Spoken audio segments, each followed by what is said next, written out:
I always knew my family didn't think much of me. Growing up, I was the odd one out, the quiet kid who didn't fit into their mold. While my cousins boasted about their weekend parties and expensive clothes, I was the nerd who spent his time learning, working, and planning a way out. I wasn't interested in impressing anyone, least of all my arrogant, self-absorbed relatives. But as fate would have it, I ended up making it. I worked my ass off, built something for myself, and made more money than any of them ever had. Not that they cared. Or rather, not that they admitted they cared. They just pretended my success didn't exist until they saw a way to benefit from it. Which brings us to tonight. I hadn't planned on seeing them. In fact, I'd spent years avoiding these family gatherings because they were always the same. Condescending remarks, fake smiles, and constant reminders that, no matter what I achieved, I'd always be just Mark to them, the black sheep. But my mother, bless her heart, had practically begged me to come. Just one dinner, Mark. For me, it's been years. I caved. I regretted it the second I walked into that overpriced steakhouse.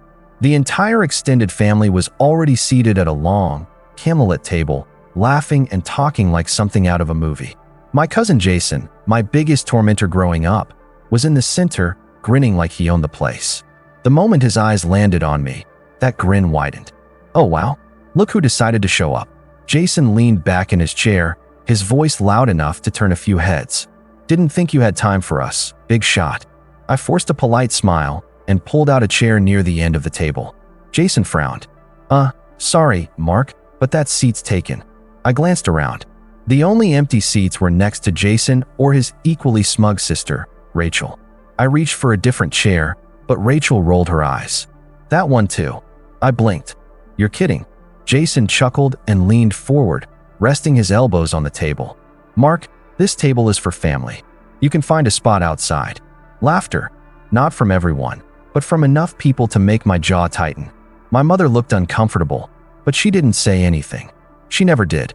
My aunt smirked. My uncle shook his head like I was some embarrassing joke. And Jason? Jason looked pleased with himself. I could have left. I should have left. But instead, I smiled. Outside, huh? I said. Nah, I'll stay. I grabbed an empty chair from a nearby table and dragged it over, placing it just outside the main group, but still close enough that I was technically at the table. A waiter came over, looking uncertain, but I just waved him off and ordered a coffee. Jason and Rachel shared a look, but they didn't argue. Not yet. Then the real show began. I wasn't stupid. I knew why they wanted me here. They didn't care about catching up. They cared about flexing.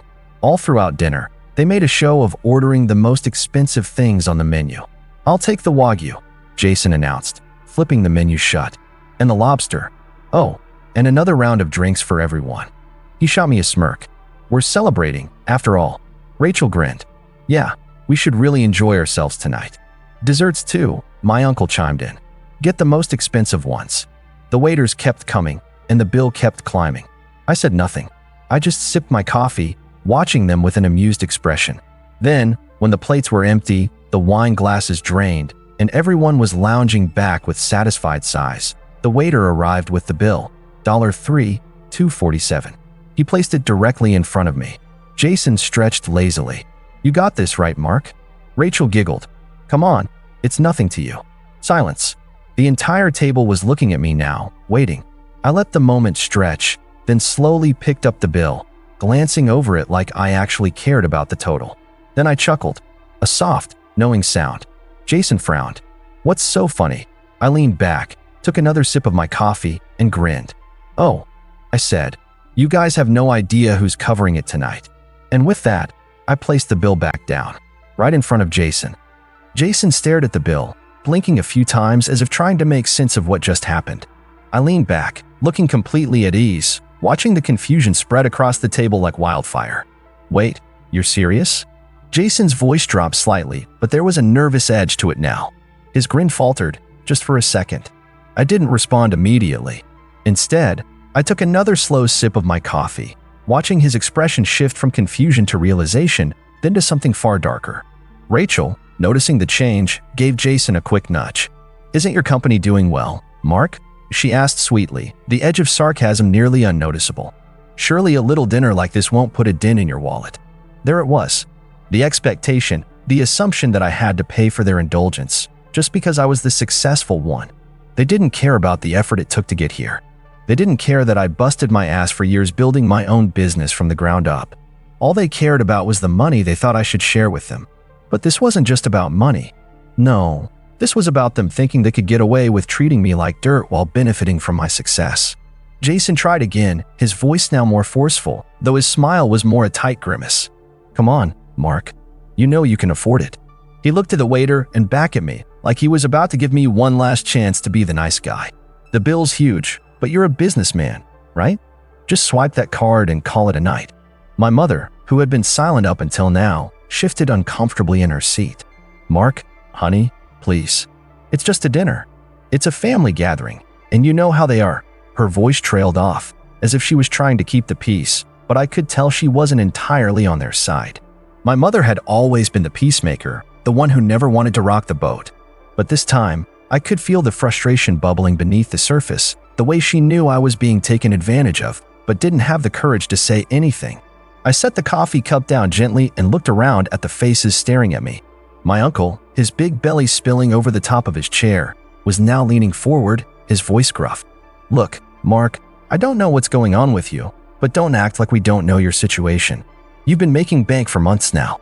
Don't be a child, pay the bill, and let's go home. He was practically demanding it now, his tone cold and calculating. The others around the table nodded, some of them still grinning, others just waiting for me to buckle under the pressure. It was clear that they thought I would cave, that I would just pay to avoid the awkwardness. But I wasn't going to cave. Not this time. Not after all these years of being belittled, of being the one they always mocked or ignored when it wasn't convenient for them. And it wasn't just that. No, there was something more satisfying about watching them squirm now that they had no idea what was coming. I smiled a little. Not a big, proud grin like Jason, but a small, almost playful smile. All right, I said, my voice calm and controlled. I'll pay the bill. A chorus of relieved sighs echoed around the table, some of them even clapping me on the back like I just won some moral victory. But I wasn't done yet. Not by a long shot. Jason's face lit up. See, that wasn't so hard, was it? He gave a mock salute. Thanks, big shot. I leaned forward, my smile never faltering. Nah, I changed my mind. Good luck, guys. The silence at the table was instant, like someone had pressed the mute button. For a moment, no one moved. No one said a word. Jason's face shifted from confidence to something darker. He opened his mouth to protest, but I was already standing up, reaching for my jacket. I wasn't going anywhere just yet, but I wanted them to feel the tension rising. By the way, I added, my voice low, if you don't want to be responsible for this big check, you might want to think about how much you order next time. Jason's eyes were wide now, no longer the confident cousin who always took advantage of me. His jaw clenched, and he glanced around the table, clearly unsure what to do. He'd expected me to be the punching bag again. Instead, I was setting the rules for once. I turned to leave the table, walking slowly, knowing full well they would follow the script I had set up. The waiter was still standing there, waiting for someone to take charge. And then I heard it. Hey, Jason snapped. You can't just, but I didn't let him finish. I'll be over there, I called back, gesturing to the lounge area a few feet away, out of sight from the main dining room. Just let me know when you figured it out. I walked away. I could feel the tension in the air as I made my way to the lounge. They didn't know how to handle it. They thought they could push me, guilt-trip me, and I'd just fold like I always had. But this time, I wasn't going to play their game. The arrogance, the entitlement, they were about to learn a lesson they wouldn't forget anytime soon. As I sank into the plush chair, I glanced back toward the dining area. Jason was standing there now, nervously adjusting his collar, talking in hushed tones with Rachel and my mother. Their voices were barely audible from where I sat, but I could make out a few words. Mark's not going to. He'll pay, right? Don't make him mad. We need him for the bill. Do we have enough? The desperation was obvious. They were trying to figure out who could cover what, calculating how much they could possibly scrape together without actually reaching into their own pockets. They were about to learn that this time, I wasn't going to be their backup. Minutes passed. I checked my phone, acting like I didn't have a care in the world. But every few seconds, I'd glance over, just to catch a glimpse of their panic. The waiter was lingering nearby, probably giving them the side eye, waiting for them to make a decision. The longer this went on, the more obvious it became that they were in over their heads. It wasn't long before Jason made his way over to me, looking as if he'd just walked into a room filled with hot coals. His face was a mixture of frustration and something close to guilt. I stayed seated, taking my time before looking up at him. "What's up?" I asked, keeping my voice casual. He exhaled sharply, trying to hold it together. "Mark, this isn't funny. The bill is way higher than we thought. Can you just help us out this time? I mean, we're family, right?" I couldn't help but let out a small chuckle. "Oh, I'm not laughing, Jason. I'm serious. You guys wanted this meal. You ordered whatever you wanted without asking if I was cool with it. And now you're asking me to foot the bill? For the wine? For everything?" He paused, swallowing hard. "Look, man, we didn't realize it was going to be like this. I mean, it's just dinner, right? Can't you just, help out?" I leaned back in the chair, letting his words hang in the air for a moment. This was the same tired act they always pulled. No self-awareness, no accountability. They didn't care about me. They just cared about my money. "Jason, I'm done playing this game," I said finally. "You're all grown-ups, right? You can afford to pay for your own meals. I'm not your bank anymore. I don't care if you're my family. That doesn't mean I owe you anything."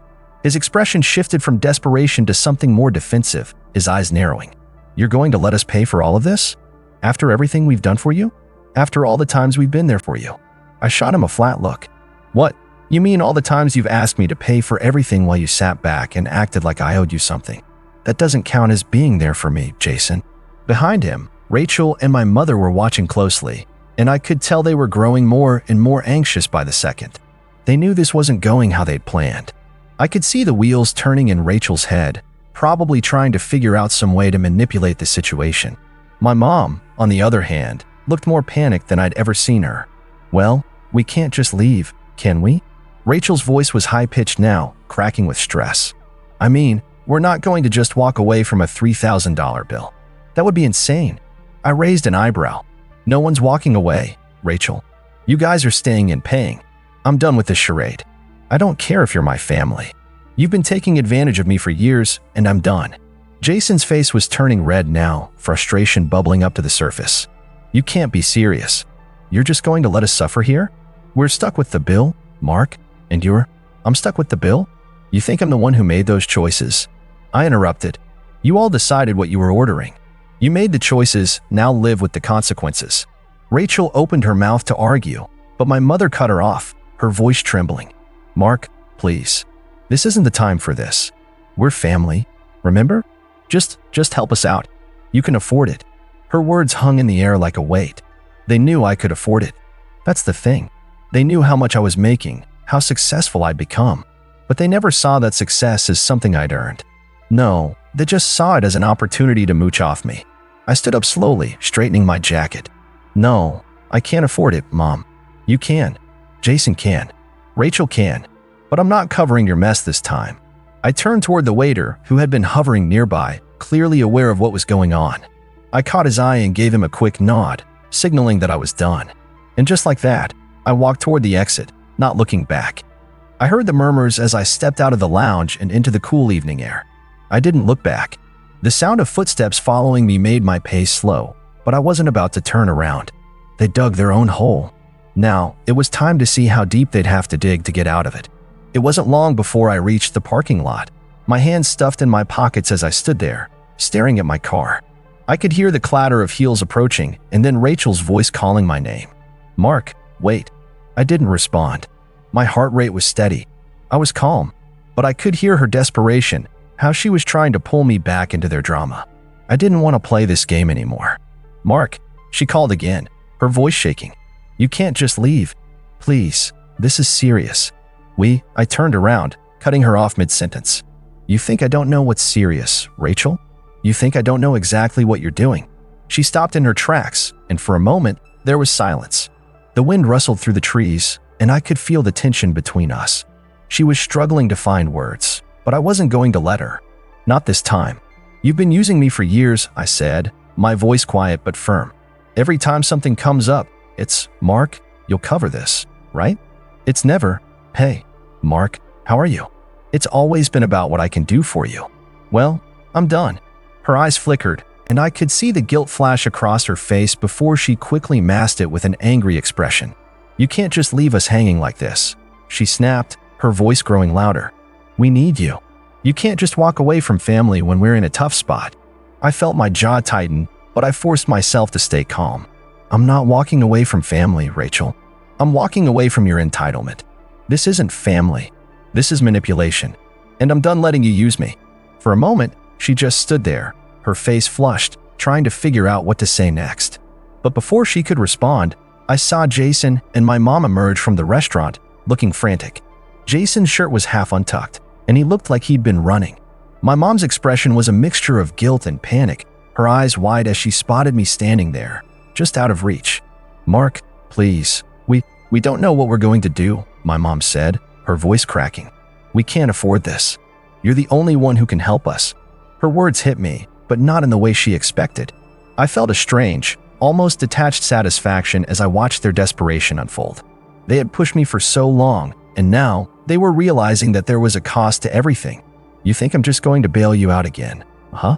I asked, my voice more quiet now. You think this is just about money? Well, it's not. This is about respect. This is about recognizing that I've worked my ass off to get where I am. And you can't just keep using me when things don't go your way. Jason took a step forward, hands held out, pleading. Mark, come on, don't do this. We're family. You've got to understand, this isn't just about the money. It's about, no, Jason, I cut him off. My tone hard now. It's always been about the money for you. The second you thought I'd pay, you stopped considering me as a person. You saw me as an ATM. I could see Jason's face redden as he struggled for words, his mouth opening and closing like a fish out of water. It was as if he couldn't believe this was happening, like he couldn't comprehend that I wasn't just going to fold under pressure. I glanced at my mom, who was looking more frantic now. Her eyes darted between me and the restaurant, probably wondering if I was going to come back in and solve the problem for them. But I wasn't. Not this time. You've made your bed, now you lie in it, I said, turning away. I'm done here. Before they could say anything else, I opened the door to my car and slid in. I started the engine, the low hum of the car filling the silence between us. I could see their figures in my rearview mirror, still standing there, frozen in disbelief. But I wasn't about to feel bad for them. They had their chance. They always had their chance. As I drove off, I felt this strange sense of liberation. For once, I wasn't being the sucker. I wasn't the one who was going to get used. And as the restaurant faded into the distance, I knew I had made the right choice. They had pushed too far. Now it was time for them to face the consequences of their actions. I hadn't gotten far when my phone buzzed, and I knew instantly it was them. I didn't bother answering. Let them call, let them text. I wasn't picking up anymore. But of course, they didn't give up. They didn't just let it go. By the time I reached home, there were 6 missed calls from my mom, from Jason, and a text from Rachel that read, Mark, we're really sorry. Please come back. We'll pay you back.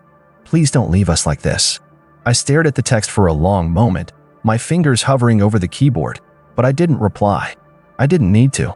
They had no idea just how badly they'd miscalculated. I tossed my phone on the couch and grabbed a beer from the fridge. It was quiet in my apartment. I could hear the faint sound of traffic outside, the soft hum of the refrigerator, and nothing else. The silence felt so much better than the chaos I just walked away from. But as the minutes passed, I started to feel this odd mix of satisfaction and something else. Relief? Maybe? It wasn't about the money anymore. It was about finally standing up for myself, something I'd never truly done with them. Just then, I heard the sound of my phone buzzing again. I glanced over. It was another text from Rachel. This time it was short and to the point. We can't pay the bill. It's $3,000. Please help. That was it. I stared at the message for a long time. It felt almost unreal. $3,000. The same amount they'd casually dropped on me earlier, thinking it was no big deal. I thought about how they had expected me to cover it all, how they had planned their night around me picking up the check like it was nothing. I didn't feel sorry for them. Not at all. I sat back down on the couch, cracking open the beer, and watched the screen, waiting for the inevitable calls to follow. It was like clockwork. Not even 5 minutes later, the phone buzzed again, this time with a call from Jason. I picked it up. Mark, he started, his voice thick with frustration. Look, we get it. You're mad, but we need your help. We can't cover this. You have to help us. I could hear the desperation in his voice. The panic. It almost made me smile, but I held it in. Jason, I already told you, I said, my voice even. You need to figure this out yourselves.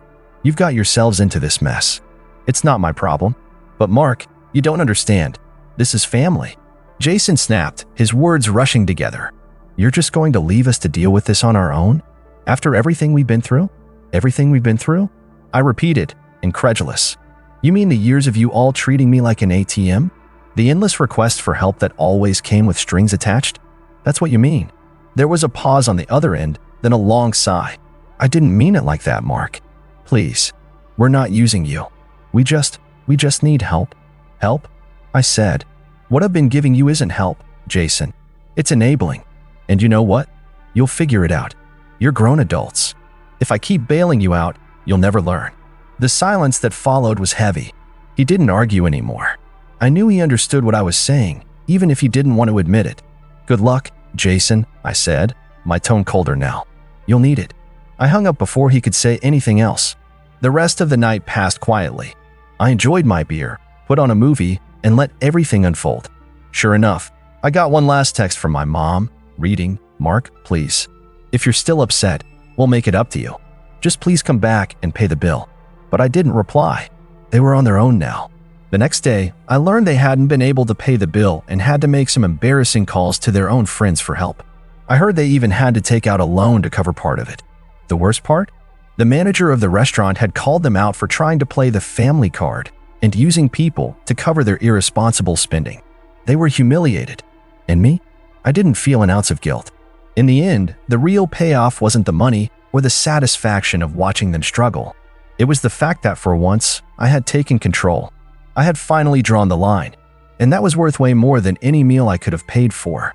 I wasn't going to be their fool anymore. I had learned the hard way that sometimes the best way to love family was to let them stand on their own 2 feet, even if it meant they'd fall flat. I'd done my part. Now, it was their turn to figure it out.